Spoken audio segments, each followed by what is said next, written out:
হরে কৃষ্ণ বন্ধুরা, আশা করি আপনারা সবাই ভালো আছেন। সবাইকে জন্মাষ্টমীর শুভেচ্ছা ও প্রণাম জানাই। সবাই ভালো থাকবেন। আজ আমি বানাবো জন্মাষ্টমী স্পেশাল ভোগ রেসিপি। তো চলুন দেখে নেবে এটি কিভাবে বানাই আমি।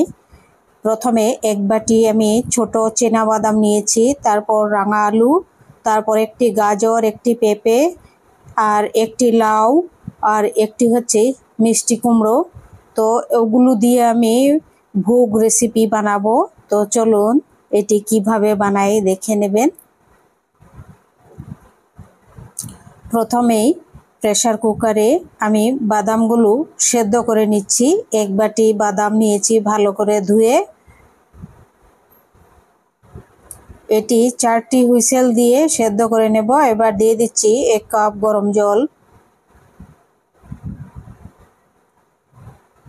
এবার ঢাকনাটা লাগিয়ে 4টি হুইসেল দিয়ে সেদ্ধ করে নেব।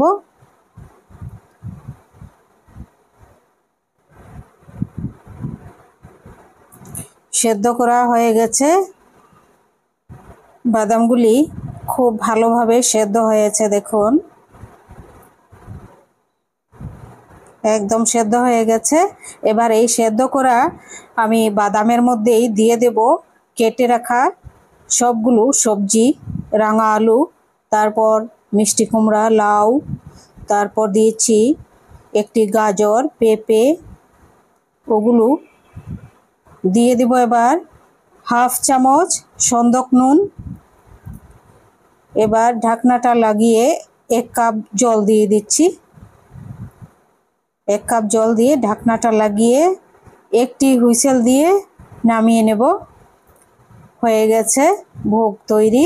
এই যে দেখুন, সুজি দিয়ে লুচি এবং এইরকমভাবে রান্না করে ভগবানকে ভোগ লাগা নিবেদন করতে পারেন।